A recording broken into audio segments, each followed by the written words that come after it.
ನಟ ದರ್ಶನ್ ಜಾಮೀನು ರದ್ದು ಕೋರಿ ಮೇಲ್ಮನವಿಗೆ ಪೊಲೀಸರು ಸಿದ್ಧತೆಯನ್ನ ಮಾಡಿಕೊಂಡಿದ್ದಾರೆ. ಸುಪ್ರೀಂ ಕೋರ್ಟ್ಗೆ ಮೇಲ್ಮನವಿ ಶೀಘ್ರದಲ್ಲೇ ಸಲ್ಲಿಕೆಯಾಗುತ್ತೆ.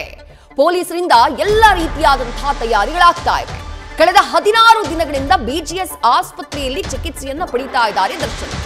ಜಾಮೀನನ್ನ ಪಡ್ಕೊಂಡಿದ್ಯಾಕೆ, ಆಪರೇಷನ್ ಅನ್ನ ಮಾಡಿಸಿಕೊಳ್ಬೇಕು ಅನ್ನುವಂತಹ ಕಾರಣವನ್ನ ಕೊಟ್ಟು. ಆದ್ರೆ ಕಳೆದ 10 ದಿನಗಳಿಂದ ಫಿಸಿಯೋಥೆರಪಿ ಚಿಕಿತ್ಸೆಗೆ ಮಾತ್ರ ಒಳಗಾಗಿದ್ದಾರೆ ನಟ ದರ್ಶನ್. ಹೀಗಾಗಿ ಗೃಹ ಇಲಾಖೆಯಿಂದ ಸುಪ್ರೀಂ ಕೋರ್ಟ್ಗೆ ಎಸ್ಎಲ್ಪಿಯನ್ನ ಸಲ್ಲಿಸುವುದಕ್ಕೆ ಅನುಮತಿ ಸಿಕ್ಕಿದೆ.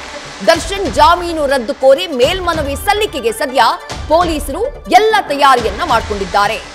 ಮತ್ತಷ್ಟು ಡೀಟೇಲ್ಸ್ ನಮ್ಮ ಪ್ರತಿನಿಧಿ ವಿಷ್ಣು ಪ್ರಸಾದ್ ನೀಡ್ತಾ ಹೋಗ್ತಾರೆ. ವಿಷ್ಣು ಪ್ರಸಾದ್, ಶಿವಕುಮಾರ್ ನೀಡ್ತಾ ಹೋಗ್ತಾರೆ. ಶಿವಕುಮಾರ್, ಆಲ್ರೆಡಿ ಎಸ್ಎಲ್ಪಿಯನ್ನ ಸಲ್ಲಿಸುವುದಕ್ಕೆ ಎಲ್ಲ ತಯಾರಿ ಆಗಿದೆ. ಬಟ್ ಅದರಲ್ಲಿ ಯಾವೆಲ್ಲ ಅಂಶಗಳನ್ನ ಪೊಲೀಸರು ಉಲ್ಲೇಖ ಮಾಡ್ತಾರೆ ಅನ್ನೋದು ಬಹಳ ಇಂಪಾರ್ಟೆಂಟ್. ವಿವರಿಸ್ತಾ ಹೋಗ್ಬೋದಾ?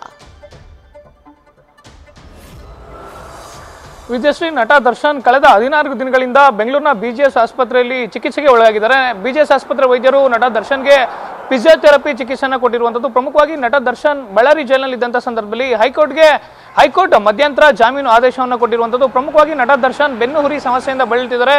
ತುರ್ತು ಶಸ್ತ್ರಚಿಕಿತ್ಸೆಯ ಅವಶ್ಯಕತೆ ಇದೆ ಅಂತೇಳಿ ಅವ್ರಿಗೆ ಬೇಲನ್ನು ಕೊಟ್ಟಿರುವಂಥದ್ದು. ಅಂದ್ರೆ ತುರ್ತಾಗಿ ನಟ ದರ್ಶನ್ಗೆ ಆಪರೇಷನ್ ಮಾಡಬೇಕಾಗಿದೆ, ಹೀಗಾಗಿ ಬೇಲ್ ಬೇಕು ಅಂತೇಳಿ ನಟ ದರ್ಶನ್ ಪರ ವಕೀಲರು ಜಾಮೀನನ್ನ ಪಡ್ಕೊಂಡು ನಟ ದರ್ಶನ್ರನ್ನ ಹೊರಗಡೆ ಕರ್ಕೊಂಡ್ ಬಂದಿದ್ರು. ಸದ್ಯ ನಟ ದರ್ಶನ್ ಆಸ್ಪತ್ರೆಯಲ್ಲಿ ಇದ್ದಾರೆ, ಫಿಸಿಯೋಥೆರಪಿಯನ್ನ ಮಾಡ್ಕೊಂಡಿದ್ದಾರೆ. ಆದ್ರೆ ಸದ್ಯಕ್ಕೆ ತನಿಖಾಧಿಕಾರಿಗಳು ಸುಪ್ರೀಂ ಕೋರ್ಟ್ಗೆ ಮೇಲ್ಮನವಿಯನ್ನ ಸಲ್ಲಿಕೆ ಮಾಡಲಿಕ್ಕೆ ಸಿದ್ಧತೆಯನ್ನ ಮಾಡ್ಕೊಂಡಿರುವಂಥದ್ದು.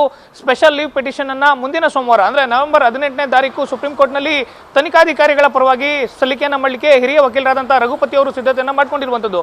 ನಟ ದರ್ಶನ್ ವಿರುದ್ಧವಾಗಿ ಜೊತೆಗೆ ತನಿಖಾಧಿಕಾರಿಗಳ ಪರವಾಗಿ ಎಸ್ಪಿಪಿ ಪ್ರಸನ್ನ ಕುಮಾರ್ ಅವರು ವಾದವನ್ನು ಮನ್ನಣೆ ಮಾಡುವಂತ ಕೆಲಸವನ್ನು ಕೂಡ ಮಾಡಿದ್ರು. ಸದ್ಯ ಸೋಮವಾರ ಏನು ಅರ್ಜಿ ಸಲ್ಲಿಕೆ ಆಗ್ತಾ ಇದೆ, ಮೇಲ್ಮನವಿ ಅರ್ಜಿ, ಅದಕ್ಕೆ ಸಂಬಂಧಪಟ್ಟಂತ ಸಮರ್ಪಕವಾದಂತಹ ದಾಖಲೆಗಳು, ಭಾಷಾಂತರಕ್ಕೆ ಸಂಬಂಧಪಟ್ಟಂತ ಕೆಲವೊಂದಷ್ಟು ದಾಖಲಾತಿಗಳ ಸಿದ್ಧತೆ ಮಾಡುವಂತ ಕೆಲಸ ಎಸ್ಪಿಪಿ ಪ್ರಸನ್ನ ಕುಮಾರ್ ಹಾಗೂ ತನಿಖಾಧಿಕಾರಿಯಾಗಿರುವಂತಹ ಎಸಿಪಿ ಚಂದನ್ ಅವರು ಮಾಡ್ತಿರುವಂತದ್ದು. ಇಲ್ಲಿ ನಟ ದರ್ಶನ್ಗೆ ಮೇಲ್ಮನವಿ ಹೋಗ್ಲಿಕ್ಕೆ ಪ್ರಮುಖವಾಗಿರುವಂತಹ ಕಾರಣ, ನಟ ದರ್ಶನ್ಗೆ ತುರ್ತು ಆಪರೇಷನ್ ಅವಶ್ಯಕತೆ ಇದೆ ಅಂತೇಳಿ ಅವರು ಮಧ್ಯಂತರ 6 ವಾರಗಳ ಕಾಲ ಜಾಮೀನನ್ನು ಪಡ್ಕೊಂಡು ಹೊರಗಡೆ ಬಂದ್ರು. ಆದ್ರೆ ನಟ ದರ್ಶನ್ ಹೊರಗಡೆ ಬಂದು ಸುಮಾರು 2 ವಾರ ಕಳೆದ್ರು ಕೂಡ ನಟ ದರ್ಶನ್ಗೆ ಯಾವುದೇ ಶಸ್ತ್ರಚಿಕಿತ್ಸೆ ಆಗಿಲ್ಲ, ಯಾವುದೇ ಆಪರೇಷನ್ ಆಗಿಲ್ಲ.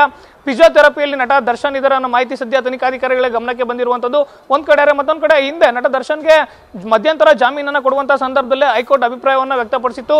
ಫಿಸಿಯೋಥೆರಪಿ ಮಾಡಿಸ್ಕೊಳ್ಳುವಂಥದ್ದು ಅವಶ್ಯಕತೆ ಆದ್ರೆ ಅದು ಜೈಲಿನಲ್ಲಿ ಇದ್ಕೊಂಡೇ ಮಾಡಿಸ್ಕೊಳ್ಬಹುದು, ಜೊತೆಗೆ ಜೈಲಿನ ವೈದ್ಯಾಧಿಕಾರಿಗಳ ಸಮ್ಮುಖದಲ್ಲೇ ಈ ಒಂದು ಚಿಕಿತ್ಸೆಯನ್ನ ಪಡ್ಕೊಳ್ಬಹುದು ಅಂತ ಹೇಳಿದ್ರು. ಆದ್ರೆ ದರ್ಶನ್ಗೆ ಆಪರೇಷನ್ ಚಿಕಿತ್ಸೆ ಇದೆ ಅಂತೇಳಿ ಅವರು ಒಂದು ಬೇಲನ್ನ ಪಡ್ಕೊಂಡಿರುವಂತದ್ದು. ಸದ್ಯಕ್ಕೆ ಅವರು ಫಿಸಿಯೋಥೆರಪಿಯಲ್ಲಿ ಇದ್ದಾರೆ. ಹೀಗಾಗಿ ಎಲ್ಲ ಅಂಶಗಳನ್ನು ಕೂಡ ಸದ್ಯ ಮೇಲ್ಮನವಿ ಅರ್ಜಿಯಲ್ಲಿ ಸಲ್ಲಿಕೆಯನ್ನ ಮಾಡಲಿಕ್ಕೆ ಸದ್ಯ ತನಿಖಾಧಿಕಾರಿಗಳು ಒಂದ್ ಕಡೆ ಸಿದ್ಧತೆಯನ್ನ ಮಾಡ್ಕೊಂಡಿದ್ರೆ, ಮತ್ತೊಂದ್ ಕಡೆ ನಟ ದರ್ಶನ್ ಆಸ್ಪತ್ರೆಯಲ್ಲಿ ಇದ್ರು ಕೂಡ ನಟ ದರ್ಶನ್ಗೆ ಬೇಲ್ನ ಚಿಂತೆ ಒಂದ್ ಕಡೆ ಆದ್ರೆ, ಮತ್ತೊಂದ್ ಕಡೆ ಆಪರೇಷನ್ಗೆ ಒಳಗಾಗಬೇಕಾ ಅಥವಾ ಫಿಸಿಯೋಥೆರಪಿಯನ್ನೇ ಕಂಟಿನ್ಯೂ ಮಾಡಬೇಕು ಅನ್ನೋ ಟೆನ್ಷನ್ ಅಲ್ಲಿ ನಟ ದರ್ಶನ್ ಇರುವಂತದ್ದು. ಸದ್ಯ ಯಾವಾಗ ತನಿಖಾಧಿಕಾರಿಗಳು ಸುಪ್ರೀಂ ಕೋರ್ಟ್ಗೆ ಮೇಲ್ಮನವಿಯನ್ನ ಸಲ್ಲಿಕೆಯನ್ನ ಮಾಡಲಿಕ್ಕೆ ಸಿದ್ಧತೆಯನ್ನ ನಡೆಸಿಕೊಂಡಿದ್ದಾರೆ ಅನ್ನೋದು ಗೊತ್ತಾಗ್ತಿದ್ದಂತೆ ವೈದ್ಯರ ಸಲಹೆಯನ್ನ ನಟ ದರ್ಶನ್ ಪಡ್ಕೊಂಡಿರುವಂತದ್ದು. ಅಂದ್ರೆ ಆಪರೇಷನ್ಗೆ ಒಳಗಾಗಬೇಕಾ, ಜೊತೆಗೆ ಫಿಸಿಯೋಥೆರಪಿನೇ ಅಗತ್ಯ ಇದೆ ಅಂತೇಳಿ 2 ದಿನಗಳ ಒಳಗಾಗಿ ನಟ ದರ್ಶನ್ ಆಪರೇಷನ್ಗೆ ಒಳಗಾಗ್ತಾರೆ ಅನ್ನೋ ಮಾಹಿತಿಗಳು ಸದ್ಯಕ್ಕೆ ಸಿಕ್ತಿರುವಂತದ್ದು. ಇವೆಲ್ಲದರ ಬಗ್ಗೆ ಸದ್ಯ ಅವರ ವಕೀಲರ ಜೊತೆಲೂ ಕೂಡ ನಟ ದರ್ಶನ್ ಕುಟುಂಬಸ್ಥರು ಚರ್ಚೆಯನ್ನ ಮಾಡಿರುವಂತದ್ದು. ವಿದ್ಯಶ್ರೀ, ಥ್ಯಾಂಕ್ ಯು ಶಿವಕುಮಾರ್ ತಮ್ಮೆಲ್ಲ ಡೀಟೇಲ್ಸ್ಗೆ.